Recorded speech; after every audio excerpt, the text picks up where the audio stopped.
pesquisa valeu muito para mim. Eu cheguei a ficar até motivado a escrever um pouco sobre isso depois, porque a pesquisa foi muito enriquecedora. E eu espero compartilhar com vocês um pouco da bênção que eu recebi do Senhor ao estudar sobre esse assunto. Queria começar orando com você, pedindo que Deus nos ajudasse naquilo que vamos falar. Vamos orar? Pai, nós te agradecemos pela bênção de estarmos reunidos em teu nome, como família da fé, para estudar a tua palavra e para discutir a respeito de temas tão atuais que devem ser vistos com as lentes da Escritura. Ensina-nos, ó Deus, a ter também uma visão de mundo orientada por tua palavra neste assunto tão polêmico. Glorifica teu nome em nós, enquanto estudamos, enquanto debatemos, enquanto crescemos na compreensão da tua vontade para a nossa vida em cada um dos seus aspectos. Assim nós oramos agradecidos em nome do Senhor Jesus. Amém. Pessoal, eu gostaria de contar com a ajuda de vocês para ler alguns versículos enquanto eu for falando. Então eu vou pedir, começando daqui, para a gente, por favor, eu vou dar as referências já. Por favor, Deuteronômio 32, 39 e 40. Está nisso. Está comigo? É isso aqui. Quem mais tem aqui? Aqui. Você, por favor, 1 Samuel 2, Na verdade, 6. é no outro. E você, Êxodo 20, 13. Depois aqui, Gênesis, você de camisa azul, Gênesis 9, 6. Depois, você, 1 Samuel 15, 3. Depois, quem mais? Você, Jeremias 1, 5. Jeremias 1, 5. Quem mais na Bíblia depois? De jovem de camisa azul, Lucas 1, 44. Você de roxo, Gênesis 25, 22. Quem está depois dele ali? Com Bíblia. A moça de camisa, isso, você. Isaías 49, 1, tá bom? Sabe quem é? Você que disse, você. Ela não, é ela, isso. Ela é ela, não é ele, isso. Tá joia? Depois, quem é? Você tem Gênesis 1, 26. Depois, quem mais está lá? Provérbios 24, 11 e 12. Ok. Esses textos são os que a gente vai ver. E aí, a hora que eu falar, por favor, você já desinvesta logo que a gente ganha tempo, tá bom? Beleza. Desinvesta é jeito de interiorando de falar, porque eu não muito besta aqui. Meus caros, temos que começar pela Bíblia. É sempre o nosso ponto de partida. Nós enxergamos o mundo com as lentes que Deus nos deu. Nossas opiniões não valem nada diante da Escritura. Porque a Escritura mesmo nos ensina que o nosso coração é corrompido, que com a queda as nossas faculdades foram contaminadas, que nós não devemos confiar em nós mesmos, que Deus é que sabe o que é melhor para nós. Então a Escritura é sempre o ponto de onde nós partimos. A Escritura não tratou de aborto. Ela foi concebida numa época, numa cultura em que esse egoísmo que nós vemos hoje, a vida é minha, eu faço o que eu quero, o corpo é meu, não existiu. A Escritura foi dada ao povo de Deus numa época em que esse individualismo, uma criança vai estragar os meus planos, não era a regra. Tantas coisas eram diferentes naquela época que a Escritura não lidou diretamente com esse assunto que nós temos que lidar nos dias de hoje. Mas isso não significa que a Escritura não nos tenha deixado princípios que, por eternos que são, nos ajudam até mesmo agora em problemas que não existiam naquela época. Então eu quero começar vendo algumas verdades com você. A primeira verdade é que Deus doa a vida. Ninguém que vive a parte de Deus. Toda vida que existe foi iniciada por Deus. E, portanto, para o cristão, para aquele que se baseia na Escritura, a vida é algo sagrado, porque originada de Deus, porque dada por Deus. Veja Deuteronômio 32, 39 e 40.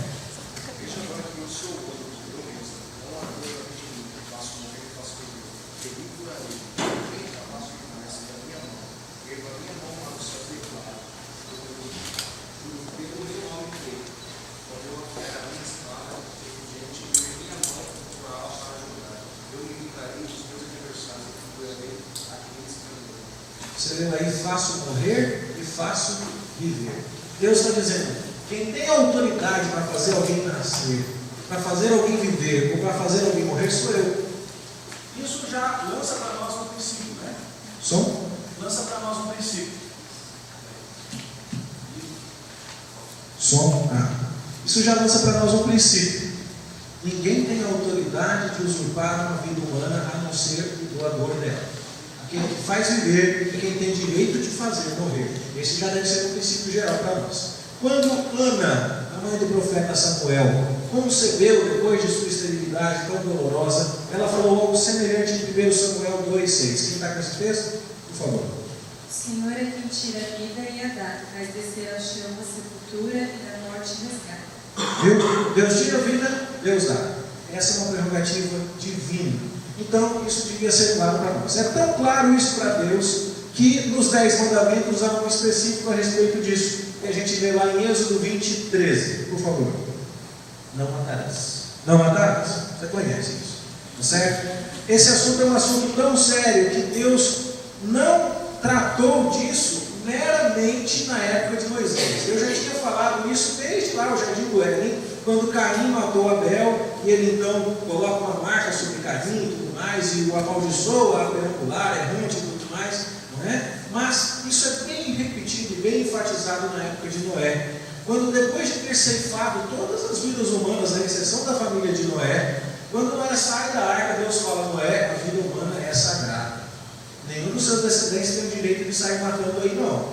E aí em Gênesis 9,6 a gente vê Deus falando com Noé o seguinte: se alguém derramar o sangue do homem, pelo homem se derramará o seu, porque fez o homem sem Deus sem mal.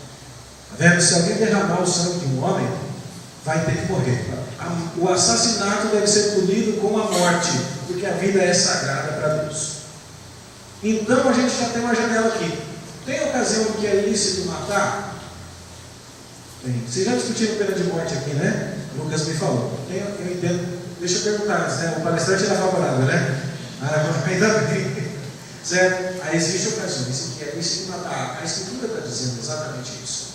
Por quê? Porque a vida humana é sagrada aos olhos de Deus, então ela é protegida com essa sanção capital, a pena máxima, a pena de morte, certo? E esse é um dos casos em que é legítimo matar, quando a pessoa matou. Mas obviamente o aborto não está aí, né? O que o feto fez? O outro caso em que é legítimo matar é o caso da guerra santa. É o caso quando Deus usava o seu povo para vingar, para executar juízo sobre nações pecadoras. De vez em quando eu giro aqui e volto. Por exemplo, os amalequitas. Vocês estão me ouvindo? Okay. Os amalequitas eram aquele povo que, quando Moisés está liderando Israel ao sair do Egito, eles atacam o comboio de Israel pela retaguarda. E eles matam velhos, crianças, né, pessoas com dificuldades de locomoção, e fazem isso na trairagem. E inclusive isso requer uma organização rápida dos israelitas, de modo que Moisés sobe o morro, Arão segura nos seus braços, um segura o outro, enquanto Moisés intercede, Josué é o general ali e eles ganham a batalha. Você lembra disso? Então, Deus chegou e falou assim: eu vou apagar o nome de Amaleque de debaixo do sol, porque Amaleque fez isso com o meu povo e tirou vidas inocentes, e eu não permito que isso seja feito. E aí, quando o povo de Israel se instalou em Canaã e finalmente agora está organizado e tem um rei, qual foi o primeiro teste da fidelidade desse rei como instrumento da realização da vontade de Deus? Deus falou para Saul: vai lá e mata os amalequitas. 1 Samuel 15:3, o que é que diz? Vai, pois, agora e pede a Amaleque, e destrói totalmente tudo o que tiver, e mata em poucos, porém matarás homem e mulher, meninos e crianças, bois e ovelhas, camelos e jumentos.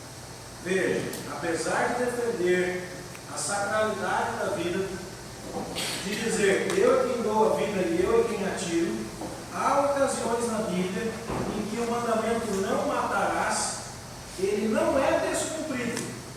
Até porque no hebraico, lá o não matar, eu acredito que você tenha visto isso também por ocasião de discussão da pena de morte, tem a ver com um assassinato, certo? Não com a execução de um criminoso e nem mesmo com a realização de guerras santas, como é esse o caso. Então nós vemos pessoas tirando vidas na Bíblia e não se fazendo culpadas.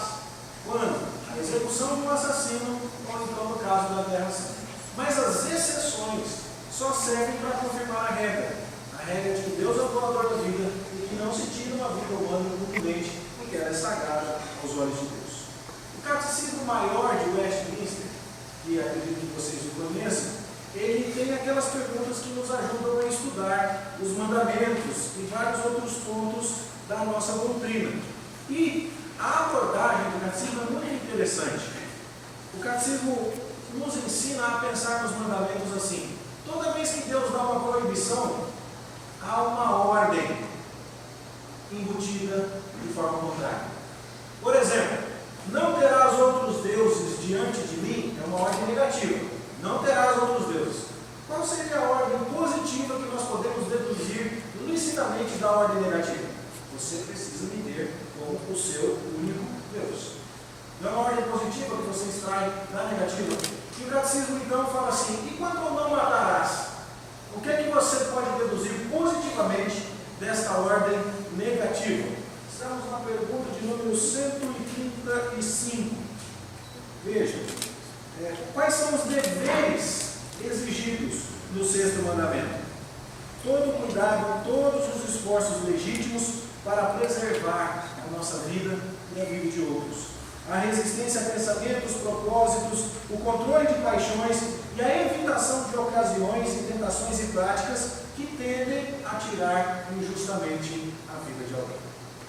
Então você percebe que esses princípios são claros na Escritura. Deus é quem dá a vida, Deus é quem a tira.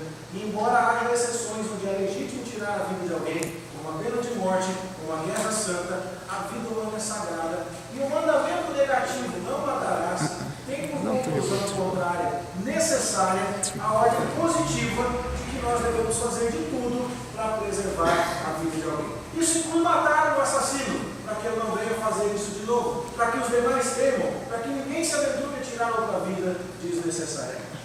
Tá certo? E aí então vem a próxima questão que a Bíblia nos ajuda. Se eu não posso matar um ser humano, tudo bem. O que é um ser humano? Nós vamos ter que responder isso para tratar de aborto. Né? As meninas que estavam discutindo aqui no teatro, que a gente deu um pouco de risada, o que tem aí dentro de você? É um ser humano? Ou é alguma coisa um pouquinho mais elaborada do que um dente que você pode arrancar? Essa é uma discussão muito séria para quem vai responder o assunto do aborto. E é interessante que Deus, na Bíblia, nunca falou: olha, no momento em que o gameta masculino fecunda o gameta feminino, combinando-se então 23 pares de cromossomos, tá certo? Nas trompas de falópio, não sei o que, blá. Deus não falou nada disso, porque nem era a linguagem, o conhecimento das pessoas da época. Mas há várias coisas na Escritura que nos ajudam a entender que Deus considera um ser humano um feto. Que aquilo que está dentro da barriga da mulher grávida, para Deus, já é uma pessoa. E eu queria ver isso com você em algumas passagens. Jeremias 1:5. Antes que eu te formasse no ventre materno, eu te conheci, e antes que saísses da mata, não sabia, e te constituí profeta das nações. Olha o que Deus falou para Jeremias: Jeremias, eu conheci você na barriga da sua mãe e chamei você para ser profeta antes de você nascer. Ou seja, Jeremias ainda era feto e para Deus ele já era Jeremias, profeta. Isso nos mostra o que é que Deus considerava a respeito daquele embrião, certo? Lucas 1:44, essa passagem é muito interessante. O que é que diz? Tem lá. Pois logo que me soou aos ouvidos a voz de tua salvação, aquele se saltou de alegria dentro de mim. Quem é essa? Maria foi visitar Isabel e falou: salve! E a Isabel falou assim: ó, mexeu aqui. O meu filho exaltou de alegria quando a mãe do meu Senhor veio me visitar. Tem gente dentro da barriga dela. Tem um ser humano ali, que já é capaz de se alegrar com Jesus Cristo dentro da barriga da mãe.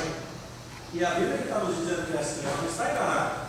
Então nós temos uma pessoa ali dentro, uma vida sagrada aos olhos de Deus. O Salmo 139 é até covardia a gente lê, né? Senhor, tu me sondas e me conheces, sabe quando me assento, quando me levanto, a palavra não me chegou à boca, tu o Senhor não conhece toda e tal, pois não me conhece desde que fui tecido no ventre de minha mãe, os meus ossos foram formados, eu me constituí de maneira maravilhosa e tudo mais. Você conhece, não é? A vida sagrada deve ser tirada do Senhor. Quem quiser isso deve estar vivendo a eternidade. As exceções pacíficas possíveis para Deus se tirar a vida de alguém são a execução de um criminoso ou a guerra santa. A proibição de matar traz consigo o dever de lutar pela preservação da vida. Vida que começa na concepção, como nos mostram as histórias de Jeremias, de João Batista, de Davi, de Jesus Cristo. Porque o homem carrega em si a imagem de Deus. Então isso já nos dá uma base muito séria, de muitos argumentos para lutar contra o aborto, certo? Além disso, a Escritura condena de maneira muito enfática o ataque a pequeninos, a indefesos, a inocentes. A gente não vai ler aqui, mas o Salmo 106 foi usado por John Piper, um sermão que ele tem na internet contra o aborto, em que ele fala da condenação de Deus no Salmo 106 ao povo de Israel, quando os israelitas sacrificavam ao Deus Moloque as suas crianças. Você já ouviu falar do Deus Moloque, né? Aquele que tinha uma barriga como se fosse um forno de pizzaria. Você jogava a lenha lá dentro, ele era todo feito de bronze, e ele tinha as duas mãos estendidas assim. E aí então, em nome da fertilidade, pedindo prosperidade do reino, os israelitas abraçavam a religião dos cananeus e sacrificavam suas crianças ali. Colocavam-las para serem queimadas vivas nas mãos incandescentes da estátua de Moloque. Isso é veementemente condenado.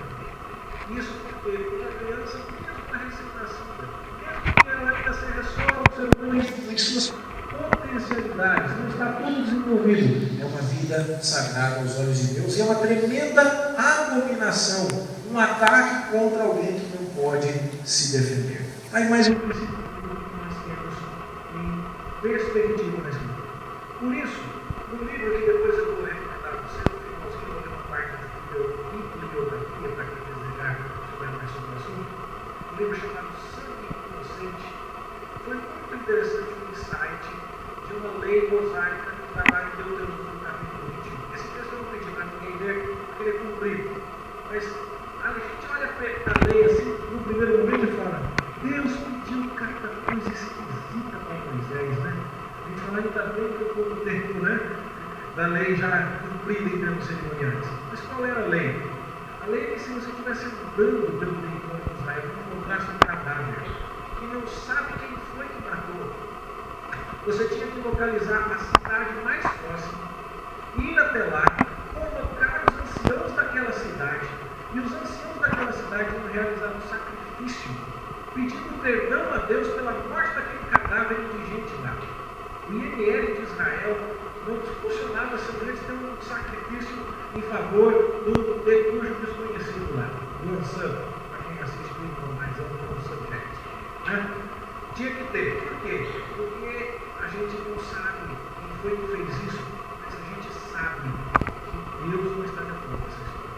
Então, ao invés de simplesmente se calar diante de um assassinato que foi cometido, o povo de Israel era chamado a protestar em relação à ofensa que aquela morte trazia à face de Deus. Era necessário que toda a nação tivesse consciência de que Deus não aprovava aquilo e que os anciãos das autoridades deveriam se manifestar. Isso é um pecado que nos traz uma culpa abominável. Isso precisa de perdão. Nós pedimos a Deus que nos perdoe e damos a Deus uma satisfação de que continuamos a preservar a vida em sua integridade, em sua santidade e em seu valor. Quando a gente às vezes olha para aquilo e fala, só para dar trabalho para os anciãos, né? Você já tem tanta coisa para fazer, ainda vai ter que ficar cuidando dos cadáveres achados ao longo do caminho. Não. O princípio da sacralidade da vida estava sendo reafirmado diante dos olhos de todo o povo de Israel. Deuteronômio 21 nos lembra disso. Então, nós vemos que, já que o ataque é indefeso, é algo que nos abomina, já que a vida é tão sagrada que até pessoas que foram assassinadas por pessoas desconhecidas tinham que ser tratadas de uma maneira que o ódio de Deus ao assassinato fosse explicitado, a gente consegue entender bem as afirmações de Provérbios 24, 11 e 12. O que está vendo? levados para a morte, e salva os que campaneiam indo para serem mortos. Se disseres, não soubemos, não perceberá aquele que pesa os corações, não saberá aquele que atenta para a tua alma, não pegará ele ao alvo segundo as tuas obras. Está vendo? Tem uma ordem aí. Livra os que estão sendo levados para a morte. E se você der de ombros e disser que não tem nada a ver com isso, será que Deus não vai perceber? Quer dizer, o que o Provérbios está dizendo é muito direto. Certo? Nós temos uma responsabilidade que não é simplesmente negativa. Não devemos praticar o aborto, não devemos assassinar. Nós temos uma responsabilidade ativa, positiva. Devemos lutar pela preservação da vida e da vida embrionária, porque assim ela é conhecida na palavra de Deus. Essa que deve ser a nossa postura. Algumas pessoas, durante algum tempo, tiveram uma interpretação errada de um texto que é muito necessário considerar. Vocês usam aqui na Igreja de Santo Amaro a Almeida da versão revista atualizada, não suponho? Tá certo. Vamos ver na Almeida revista atualizada, por favor, Êxodo 21, versículo 22. Você que roxo que leu no celular, você leu na NVI, não foi? Abre aí, por favor, na sua NVI, Êxodo 21, 22, que a gente vai precisar desse texto, por favor. Êxodo 21, versículo 22. Deixa eu dizer uma coisa para você antes, tá? Se alguém chegar e falar assim, pastor Márcio Alonso foi lá na Igreja de Santo Amaro e falou que a tradução da Almeida Revista Atualizada é uma porcaria, eu vou negar. Certo? Agora, se eu disser para você que às vezes ela comete erros e alguns erros acabam trazendo consequências sérias, se você entendeu tudo que eu disse, aí eu confirmo com você. É uma excelente tradução, mas você sabe que tradução tem um pouco de traição. Já falaram isso para você? Como é que fala saudade em inglês? Fala, né? Você não tem um substantivo equivalente, você tem que usar verbos em inglês, outras ideias, não dá para traduzir. Tá certo? Então, é mais ou menos o problema aqui. Quando a gente lê em Êxodo 21, versos 22 e 23, nós temos um problema aqui de tradução que atrapalha. E muita gente chegou a pensar que a vida de um feto era menos do que a vida de um ser humano completo por causa dessa tradução aqui. Se homens brigarem e ferirem mulher grávida, e forem causa de que aborte, porém sem maior dano, aquele que feriu será obrigado a indenizar segundo o que lhe exigir o marido da mulher, e pagará como os juízes lhe determinarem. Mas se houver dano grave, então darás vida por vida, olho por olho, dente por dente, mão por mão, por dentro. Quando você lê isso de primeira, fala assim, ó, se os dois homens estão lá brigando e tal, e de repente um foi acertar um chute no outro, o outro abaixou e o chute pegou na barriga da mulher, e diz o texto aqui, que ela abortou, mas não teve maior dano, não houve dano grave, paga muito. Aí você fala assim, caramba rapaz, o feto aqui está valendo quase nada, está valendo uma multinha, escapou fácil. Não é o que está aparecendo no texto? Mas, se houver um dano maior e a mulher morrer, então vida por vida, olho por olho, dente por dente, então é assassinato e o cara tem que morrer. Mas essa tradução não é feliz na Almeida Revista Atualizada, que é uma excelente versão, que é a versão que eu utilizo na minha igreja também, mas o pastor tem que justificar o salário dele, né, gente? A gente tem que conhecer um pouquinho do original para falar aqui não vai, aqui vai. A melhor tradução é no sentido daquilo que a NVI diz. Você pode ler, por favor? Se alguns homens estiverem brigando e ferirem uma mulher grávida, e por causa disso ela perder a criança, mas sem maior prejuízo para a sua saúde. É assim que está na NVI? Então está errado na NVI também. Então eu li em outra versão. Ninguém tem versão diferente aí? Está de outro jeito? Como é que está o seu?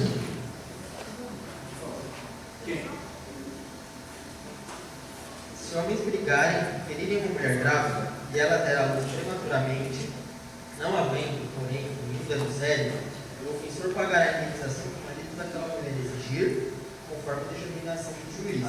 É isso aí.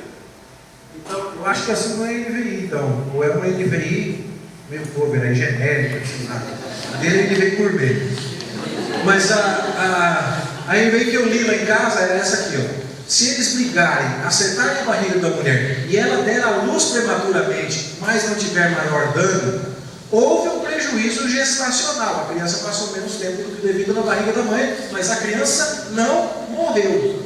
Mas a gestação é preservada de tal forma que até mesmo se você lesar a gestação, prejudicar a gestação, multa. Mas como a vida foi preservada, então tudo bem. Mas aí na sequência, e se a criança morrer? O princípio é vida por vida, olho por olho, dente por dente. A tradução que está correta, tanto que se você olhar a Bíblia de Genebra, né, a Bíblia de Genebra é muito polida, muito educada ao falar dessas coisas, né? A nota de rodapé da Bíblia de Genebra explica isso, é da segunda edição que é que eu estou usando, né? Então a nota vai dizer lá que literalmente, por causa de que aborte, literalmente e os filhos saírem, quer dizer, conceber prematuramente, der à luz prematuramente. A Bíblia de Genebra não chega chutando assim, Almeida Revista Atualizada ensinou aqui, pois eles dizem assim, quem está dizendo que o texto quer dizer aqui isso, né? Mas então o que eu estou falando aqui para você, em português claro. Cuidado, porque esse texto tem sido usado por um autor que depois eu vou mencionar para vocês, que fez um livro de ética cristã que tem sido inclusive texto do seminário. E livro texto do seminário. E ele está enganado nesse particular. Eu já ouvi gente dizendo, em meios cristãos reformados, olha, o texto de Êxodo me autoriza a concluir que aparentemente o feto tem um valor menor, tem uma dignidade menor e tudo mais. Não é verdade. Certo? Bom, com isso, nós vimos muitas coisas na Escritura a respeito do aborto. Deus deu a vida, não posso tirar a vida, a não ser em casos de assassinato, porque o assassino deve ser punido, de guerras santas, porque Deus está fazendo a sua justiça soberana, mas aqueles que assassinam, que executam o assassino, ou que fazem guerras santas, agem na autoridade, na ordem de Deus, né? Por isso mesmo, o princípio de não matar, negativamente falando, traz para as ordens positivas de preservar a vida. Vida que começa na concepção, Batista, Jeremias, Jesus Cristo, Amém, Credo Apostólico, Jesus concebido, Credo de Maria. Isso é tão sério porque o homem carrega esse imagem de Deus. Atacar o desejo é condenado pela Escritura. O texto de Deuteronômio 21 mostra o quanto Deus valoriza a vida. E Provérbios diz que quem está vendo violência acontecer está fazendo nada, está se omitindo, verso 24. No capítulo de Êxodo 21, 22 em diante, está mostrando que o texto bem traduzido, sagrado aos olhos de Deus, deve ser assim tratado, segundo tratados, demais isso é o que a Bíblia nos fala e já dá para tornar uma regra da base para a gente entender o assunto. É bastante coisa, certo? E aí a gente vem na Escritura para os problemas atuais. Vamos começar um pouco pelos Estados Unidos, porque muitos dos livros que você conhece, que você vai ver, né, no mercado, são de autores americanos traduzidos. Eles citam para nós a história de uma mulher chamada Norma McCorvey, e que em 1973 engravidou e quis abortar, mas a lei do Texas era contra o aborto. E aí ela fez algo que lá nos Estados Unidos é comum. Ela processou o Ministério Público na cidade de Dallas, no Texas. E aí então ela usou o pseudônimo de Jane Roe. E isso se tornou muito famoso nos Estados Unidos, onde a jurisprudência é um elemento muito forte na Constituição do direito. O promotor de justiça se chamava Harvey Wade. E aí então o caso ficou conhecido como a jurisprudência americana, o caso Roe versus Wade. Isso é lembrado todos os anos, com passeatas nos Estados Unidos e tudo mais. Por quê? Aqueles que são favoráveis ao aborto querem que a decisão daquela época permaneça, porque a Corte Americana acabou aprovando o aborto por 7-2 lá, certo? O aborto agora é legalizado, e outros querem que a lei seja revista. Curiosamente, a própria Norma McCorvey se converteu e agora diz, se você procurar na internet, você vai ver ela dizendo: eu vou passar o resto dos meus dias lutando para derrubar a lei que eu fiz ser aprovada. O que em si só já é um grande testemunho de que pessoas que lutam em favor do aborto podem ter um segundo ponto de vista, né? E essa questão nos Estados Unidos se polarizou em dois grupos. O primeiro grupo é o chamado pró-escolha. Como você postula o problema, às vezes é metade da equação. Eles dizem assim: a mulher tem que ter o direito de escolha sobre o seu corpo. As pessoas que pensam assim, estão pensando que o aborto é pouca coisa a mais do que tomar um remédio contraceptivo. O aborto é só uma pílula do dia seguinte, ou talvez, quem sabe lá, uma pílula anticoncepcional que você tomou algumas semanas atrasado, na cabeça dessas pessoas. E o feto? O feto para essas pessoas é pouco mais que um apêndice, que como não está servindo para muita coisa, você foi lá e arrancou. Elas dizem, eu tenho que ter o direito de escolha, eu tenho que ter o direito de me medicar, eu tenho que ter o direito de decidir o que acontece com o meu corpo. Já o grupo pró-vida faz diferente. Eles valorizam a vida e dizem, o aborto é pouca coisa menos do que um assassinato de um adulto, o assassinato de uma vida potencial. Só nisso difere o assassinato de uma vida já em suas plenas potências. O feto, para essas pessoas, é pouca coisa menos do que um indivíduo real, é uma vida potencial. E aí, então fica, procure lá na internet, você vai ver o grupo pró-escolha e o grupo pró-vida. E a discussão está polarizada nessas duas palavras. Atualmente, no Brasil, a Dilma está fazendo uma coisa um pouco diferente. Ela está tratando esse assunto como questão de saúde pública. Ela está vendo isso como a verba do SUS que está sendo gasta com mulherada que fez aborto em clínicas clandestinas, que furou o feto por meio de crochê sem esterilizar e que depois pegou uma baita de infecção e foi correndo para o SUS e ficou ocupando leitos hospitalares e gastando dinheiro do povo. Então o raciocínio é completamente pragmático.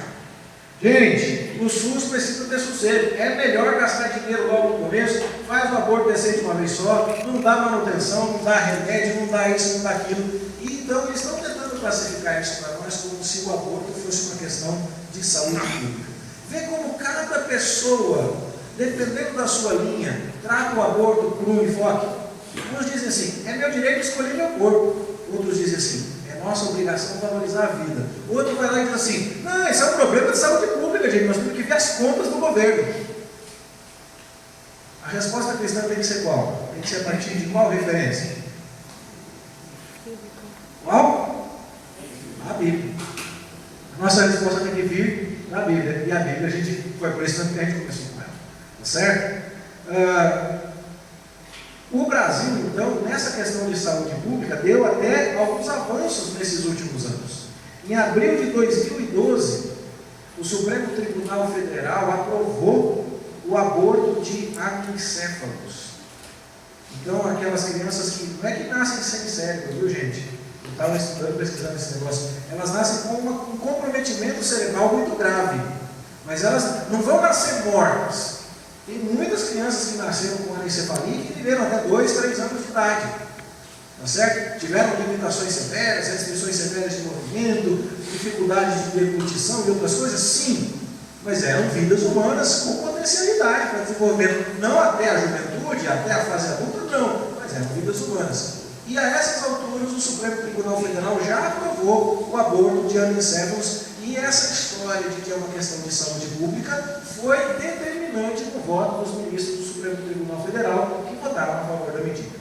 Então você vê que a maneira de colocar o assunto também influencia muito na decisão que você vai tomar. É uma questão de que Deus é o doador da vida, é uma questão de que eu tenho o direito de escolher sobre o meu corpo, é uma questão de que o país precisa tomar decisões em relação aos seus cofres e à saúde pública. Tem gente que vai para o outro lado ainda.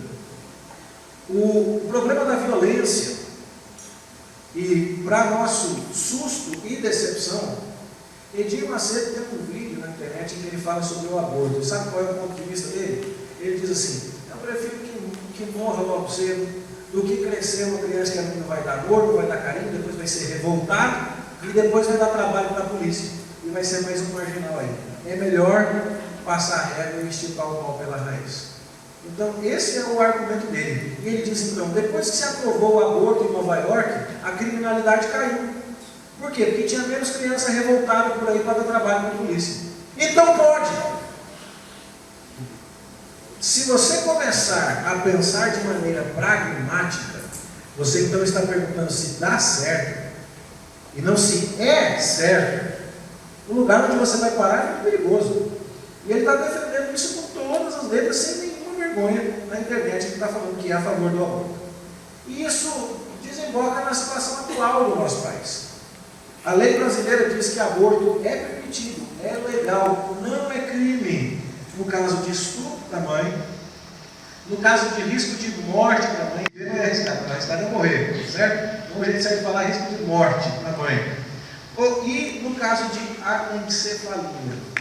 Depois eu vou falar isso na bibliografia no final, mas a Raquel Sherazade, que vocês devem conhecer, né, aquela jornalista do SBT, tem um vídeo que, com aquela lucidez que ela tem em alguns assuntos, e eu não sei exatamente, mas há muitos princípios cristãos por trás do que ela fala, ela desce a lenha nessa aprovação do Supremo Tribunal Federal para o aborto de anencefalos.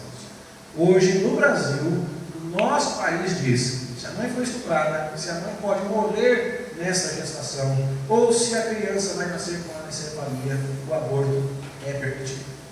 E a Associação de Médicos do Brasil já protocolou um pedido, que está lá aguardando votação nas nossas casas legislativas, de que o aborto seja permitido até o 3º mês de gestação, quando se forma o sistema nervoso do feto. E a justificativa é: enquanto o feto não sente dor, enquanto o seu cérebro não processa as coisas, ele não é uma pessoa ainda. Então ele não vai sofrer, ele não vai sentir nada. Você pode tirar. E essa vai ser uma questão da saúde pública. Esse é o país que nós vivemos. Esse é o problema que nós estamos enfrentando. Que resposta que a gente pode dar para esse povo? Primeiro, é mesmo uma questão de escolha sobre o seu corpo. Não, o seu corpo é a escritura. Descobriu que Jesus foi concebido no ventre de Maria. A partir do momento em que a escritura está chamando de Jesus, ou de João Batista, ou de Jeremias, ou de Davi, não é mais o corpo que é o corpo do filho. É o corpo de um outro indivíduo que está ali dentro. Então não se trata de exercer o direito de escolha sobre o seu próprio corpo, certo? É uma outra pessoa. Além disso, mesmo que você considerasse que é seu corpo, você pode fazer o que você quiser com o seu corpo? O que está lá em 1 Coríntios capítulo 6? Vocês por acaso não sabem que foram comprados por preço? Então agora vocês precisam glorificar a Deus com o seu corpo. Vocês não são de vocês mesmos. O nosso corpo não é nosso. Não existe essa coisa de direito, de escolha. Eu não sou livre para fazer com o meu corpo o que eu bem entender. Eu não posso me constituir, diz a Escritura, que o meu corpo não é meu. Ele foi comprado por Cristo.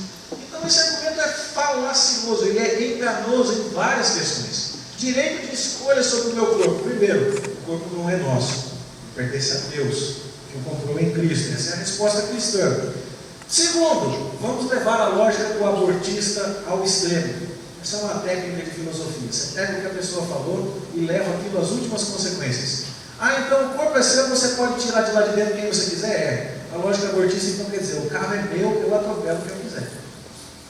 Alguém já colocou isso no Facebook: o carro é meu, eu atropelo quem eu quiser. Essa é a lógica do aborto. O corpo é meu, eu arranco aqui de dentro quem eu bem entender. Não, não é assim que nós pensamos. Certo? Agora, talvez um argumento ainda mais simples de resolver isso seria dizer: a hora de você exercer a escolha não é após a concepção, é antes. Gente, é tão desculpável nos nossos dias, não é? Você foi lá fazer o sexo lá, você sabia do que estava se metendo, você sabia o que podia acontecer, e agora você vem dizer que mudou de ideia, e por isso agora você se sente com direito de atropelar uma vida humana? Há tantos métodos contraceptivos, e isso deve dar certamente espaço para uma outra roda viva, né? Quais são os legítimos, quais não são, de que maneiras Deus é glorificado ou não, esse tipo de coisa. Isso é uma conversa boa também. Não dá para entrar nesse mérito hoje. Mas a questão é: a hora de exercer o seu poder de escolha é antes e não depois. Isso nos faz ir para a questão de saúde pública. Vamos falar de saúde pública? Vamos! Então vamos fazer campanha de educação sexual, mas não essa porcaria de colocar máquina de camisinha nas escolas para criança de 10 anos sair tirando as suas. Não, vamos fazer uma educação. Eu ainda vivi, eu sou mais velho que a maioria de vocês aqui, ainda vivi uma época em que agentes de saúde da prefeitura iam até lá, explicavam e tudo mais e tal, e isso era falado para os pais no caderno, porque ainda se respeitava a autoridade da família no gerenciamento desses assuntos. Tá certo? Não é que nem hoje que o Estado diz que o pai já não pode mais bater nos filhos e se mete até na maneira como o pai vai censurar os seus filhos, né? Quer dizer, nas coisas que interessam, o Estado até se intromete mais do que devia. Mas se vamos falar em saúde pública, vamos enfatizar o controle de natalidade, a educação sexual, a paternidade responsável, em vez de ficar baixando os padrões morais de uma forma pragmática de caráter. Ah não, não dá certo mesmo, então deixa matar. Nós estamos mexendo perigosamente no conceito de vida, na moralidade da nação.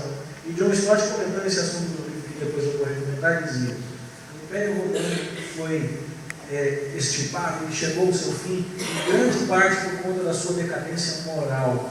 E você pode ler na história de Roma que era uma sociedade que tinha completo desprezo pela vida humana em potencial. Crianças recém-nascidas indesejadas eram abandonadas na rua normalmente. Isso não era um problema na sociedade romana. Comece a destruir esse tipo de pilar moral da sociedade e você está a caminho da decadência. Certo? Bom, anencéfalos. Quer dizer então que se a criança tiver uma doença muito séria, eu posso decidir que a vida dela não vale a pena ser vivida, que não é uma vida humana, então eu estou autorizado a interrompê-la. Há uma outra imagenzinha que chegou para mim no Facebook, desde que eu soube que eu ia falar sobre aborto, eu comecei a colecionar essas coisas, e estava lá assim, um nazista falando: judeus não são seres humanos, eu decidi isso, pode matar judeu. Aí está lá um mercador de navio negreiro lá do século XVIII dizendo: negros não são seres humanos, pode escravizar negros. E no quadradinho do lado tem alguém dizendo: fetos não são seres humanos, pode abortar. E a pergunta é: quem é que decide quem é humano e quem é que não é? Anencéfalo não é ser humano? Não tem vida humana ali? Então isso é um problema para nós. Nós não nos sentimos na autoridade de decidir qual vida deve ser vivida e qual vida não deve ser vivida. Deus não pode ser glorificado em deficientes? Lembra do cego de nascença em João 9? Os discípulos olharam e falaram assim: Senhor, quem foi que pecou? Foi esse cara aqui ou foi o pai dele? Ou os pais dele, para que ele nascesse cego? E qual foi a resposta de Jesus? Não foi ele, nem o pai, mas foi para que nele se manifestasse a obra de Deus, para que Deus fosse glorificado nessa vida aqui. Cristo escolheu ser glorificado em cegos de nascença. Por que ele não pode ser glorificado em anencéfalos? Por que ele não pode ser glorificado quando cristãos que amam muito ao seu Senhor abraçam a vida humana e a celebram, ainda que tenham um filho anencéfalo, e dediquem amor a uma vida que, aos olhos da ciência humana, está fadada a não prosperar além dos 3, 4 anos de idade? Por que Deus não pode ser glorificado assim? E se o alvo supremo da nossa vida é a glória de Deus, por que a gente vai eliminar esse potencial de glória a Deus, ceifando uma vida que só Ele tem o direito de tirar? Certo? Alguém perguntou a um cirurgião assim: você faria o aborto de alguém de uma mulher que está na 5ª gestação, e como ela é prima do marido, o primeiro filho nasceu cego, o segundo morreu no parto, o terceiro morreu dentro da barriga, e o parto tem severas restrições de movimento? Aí o médico falou assim: claro que eu abortaria essa criança, essa vida aí não tem nenhuma promessa. Aí o cara falou assim: você acaba de abortar Beethoven. Beethoven nasceu assim. Nós não sabemos o que Deus é capaz de fazer, quais são os planos que Ele tem. Nós não nos sentimos no direito de sair tirando uma vida assim. Há alguns vídeos, e a gente vai certamente se encontrar aí no Facebook depois, se você quiser, com uma história de um cara que tem severas restrições de movimento e encontrou uma máquina de escrever. E é o vídeo do typewriter, né, que em inglês quer dizer o cara que escreve na máquina de escrever. E ele faz desenhos com a máquina de escrever. E você olha para o cara mal consegue mexer. Ele só consegue teclar acho que umas 8 teclas assim, do centro da máquina de escrever. As outras ele nem consegue apertar. Mas ele vai mexendo com aquelas mãos todas restringidas, né, a mão dele. E ele faz cada pintura extraordinária. E a glória de Deus brilha na vida de deficientes também. Por que não? Os maiores físicos que nós temos, quem é? Não é o Stephen Hawking? Aí esse cara não merece não, olha a vida dele, que vida miserável. Isso não pode estar decidido. Então, aborto de anencéfalos, a lei brasileira permite, mas nós também não vemos como sendo uma resposta cristã. Silas Malafaia tem um vídeo na internet muito legal, eu posso mandar o link para vocês. Mas se você digitar aborto lá em Malafaia, você vai achar, em que ele coloca a história de um casal que resolveu criar uma menina, contra todas as recomendações e tutoriais médicas, criar uma menina que ia nascer com anencefalia. E você vê a glória de Deus brilhando na vida daquela família. E as palavras que aquele casal diz em relação a Deus e a glória de Deus, e ao amor que eles perceberam na vida daquela criança, são um testemunho da diferença que Cristo faz na vida de qualquer um. Então eu não sou favorável ao aborto como uma escolha sobre o meu corpo, como uma questão de saúde pública também não. O aborto de ancéfalos, porque não são seres humanos viáveis, também não glorifica a Deus. E aí a coisa agora começa a ficar um pouquinho mais grossa, né? A questão do estupro. Oi. Tá bom, eu vou correr aqui. Questão do estupro. Alguns autores acham que no caso do estupro, o aborto é viável. Mas depois de estudar bastante esse assunto, depois de rever, eu não consigo achar base bíblica para isso também. Porque isso puniria a criança que foi gerada, que não tem culpa de nada, e não colocaria culpa alguma sobre o agressor. Tá certo? Continua sendo uma vida humana sagrada aos olhos de Deus. É claro que é uma decisão difícil. É claro que uma mulher vítima de estupro que engravidou terá que ser muito assistida, terá que ser muito acompanhada, receber aconselhamento pastoral intenso e tudo mais. Mas a glória de Deus não vai ser promovida como um assassinato para remediar uma violência. A gente é instruído na palavra de Deus a não se deixar vencer pelo mal, mas a vencer o mal com o bem. Esse é a nossa regra. E, apesar de não concordar com Mark Driscoll em muitas das coisas que ele fala, tem umas histórias na internet bem complicadas. Mark Driscoll tem um vídeo em que ele fala sobre aborto no caso do estupro, em que ele diz uma coisa bastante importante. Ele falou assim: eu condeno a venda de José por seus irmãos, mas eu sei que Deus foi capaz de transformar aquilo de mal em bem. Eu também condeno o estupro, mas eu não duvido da capacidade soberana de Deus de ser glorificado, de fazer coisas maravilhosas, mesmo num contexto como esse. Então eu também não tenho condições de aprovar aborto em caso de estupro. Há gente que pensa diferente. Eu respeito, mas eu entendi depois de estudos que essa deveria ser a melhor maneira de pensar sobre esse assunto. Por último, e aqui já vou terminando, há a questão do risco de morte para a mãe. E quando a mãe está com ameaça séria à sua vida. Nesses casos, e eu deixei esse por último mesmo, é que há uma controvérsia um pouco maior. Nos outros anteriores, um consenso geral entre os estudiosos reformados, conservadores. Mas aqui a divisão é um pouco mais acentuada. Há alguns, como o R.C. Sproul, por exemplo, que não veem viabilidade do aborto em caso nenhum, mesmo em risco de morte para a mãe. Outros destacam o problema do conflito ético. Qual é o problema do conflito ético? Quando não tem alternativa boa. Alternativa A é ruim, alternativa B é ruim. Quando a gente tem que escolher entre A bom e B ruim, é fácil. Quando a gente tem que escolher entre A excelente, B mais ou menos, C bom e D ruim, é fácil. Mas quando a gente tem que escolher entre duas alternativas ruins, nós somos levados a escolher a menos ruim. Esse é o nosso dever cristão. E há exemplos na Bíblia disso. Por exemplo, parteiras hebreias deviam obediência a Faraó como chefe do Estado? Sim. Mas o que o Faraó mandou elas fazerem? Matar as crianças assim que nascessem do sexo masculino. O que elas fizeram? Mataram. Era melhor desobedecer a Faraó do que ser assassino. Elas são culpadas de desobediência civil? São. Mas elas são justificadas dessa desobediência porque a sua alternativa era o assassinato. Exemplo 2. Você vai ter Raabe, em Jericó. Ela recebe os 2 espias enviados por Josué e o rei de Jericó fala: cadê os caras que estão espionando aqui? Ela tem 2 alternativas. Ou ela entrega os servos de Deus para o rei pagão, ou ela mente e preserva os servos de Deus que vão fazer a obra de Deus infalivelmente. Ela está na galeria dos heróis da fé de Hebreus capítulo 11. Como uma mulher justa, como uma mulher piedosa. Mentirosa! E está lá. E por que ela está lá? Porque o conflito ético dela era: ou eu minto, ou eu entrego para morrer. Eu não tinha alternativa excelente. Eu menti. Um outro exemplo muito interessante é o de Pedro e João diante do Sinédrio. Eles deviam respeitar as autoridades judaicas. Só que Deus falou: vocês vão anunciar o nome de Jesus. Chamaram eles lá e falaram: agora é para parar. E eles falam em Atos 4: julguem ser justo. Ouvi antes a vocês do que a Deus. Nós não podemos deixar de falar das coisas que vimos e ouvimos. Vamos sair daqui e vamos desobedecer às autoridades. E é apostólico que a gente obedece às autoridades. No entanto, o conflito ético, forçava essa situação.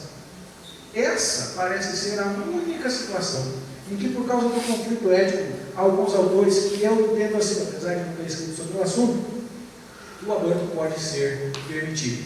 Existe um risco concreto e palpável de morte para a mãe. E aí, então, eu não tenho alternativa boa. A alternativa é, lá A mãe morre. A alternativa B é, a criança morre. Nenhuma das alternativas é boa. Mas qual alternativa é pior? A morte de uma vida real ou a morte de uma vida potencial? É aí nessa hora, então, que alguns dizem, entendemos que a vida potencial, ela deve ser preterida e que a vida real deve ser preferida, certo? É uma situação difícil? É claro que é. Podemos respeitar quem pensa de maneira diferente? Podemos. Mas pessoas como John Stott disseram o seguinte: a vida humana pode ser tirada para se preservar e proteger outra vida. Sabia que quando você vê alguém matando uma criança, e você vai lá e tira a vida do cara que está matando a criança, você está de mãos limpas? Você está fazendo o que o mandamento de não matarás exige de forma positiva. Você está lutando pela preservação da vida. Aquele cara ia tirar uma vida e você o impediu. E se foi necessário matá-lo para isso, você deveria ter feito mesmo. São questões sérias, são implicações sérias, situações extremas, tá certo? Mas nossos símbolos de fé apontam para isso. Stott diz: a vida humana pode ser tirada para se proteger e preservar outra vida, mas nós não temos a liberdade de introduzir a morte numa situação na qual ela já não esteja presente, quer como fato, quer como ameaça. Ou seja, não há risco de morte para ninguém. Foi estupro, não há risco de morte para ninguém. O pai fugiu, a criança rejeitada, é anencefalo. Então eu não tenho autorização de introduzir morte.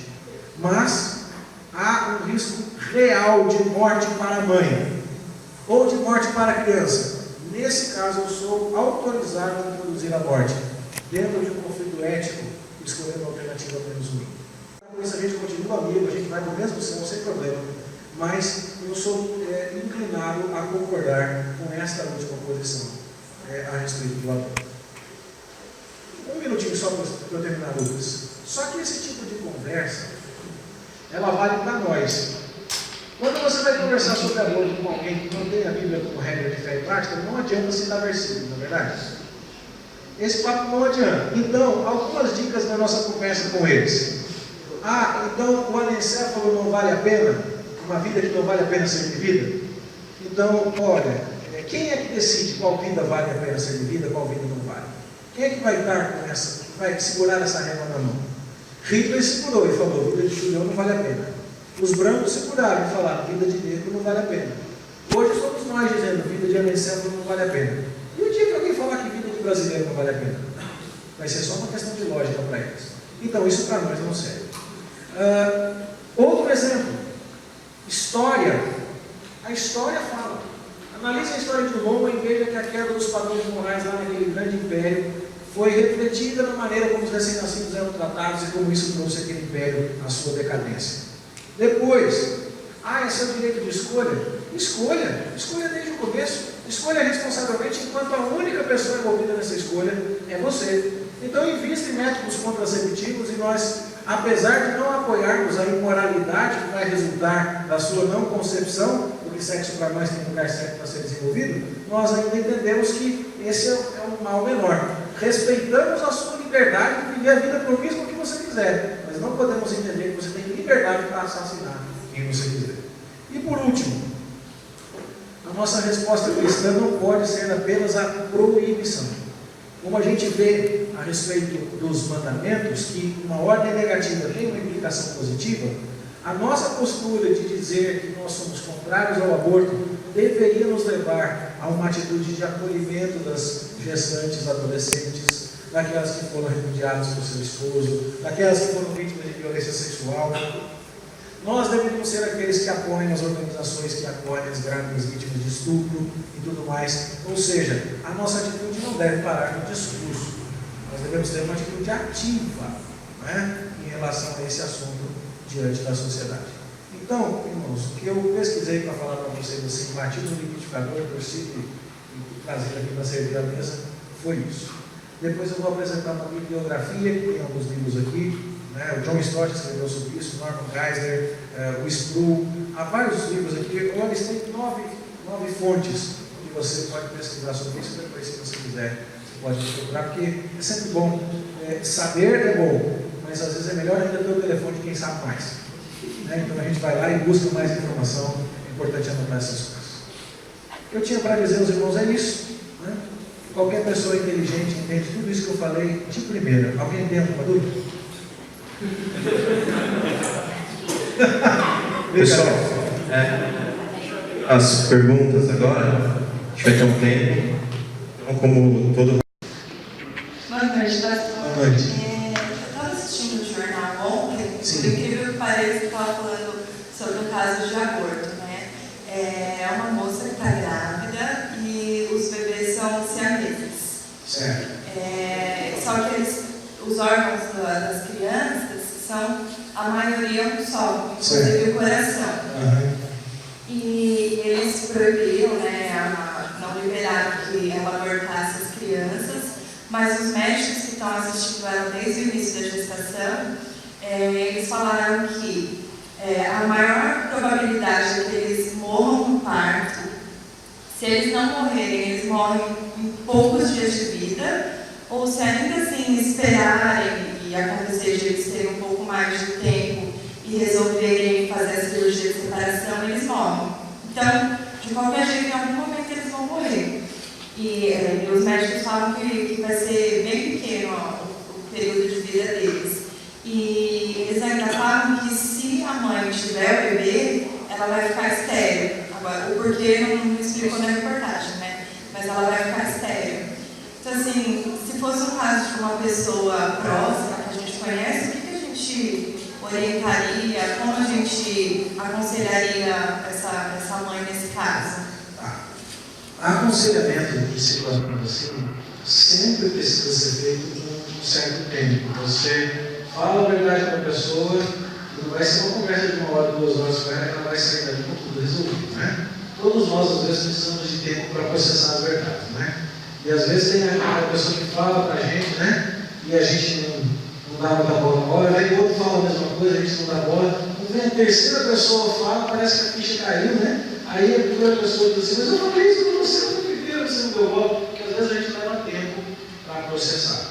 Por isso a palavra do Mark Driscoll, naquele vídeo dele, lembrando, eu concordo com muita coisa que ele ensina, mas aquele vídeo para mim foi muito feliz. Ele dizia, eu aconselho uma pessoa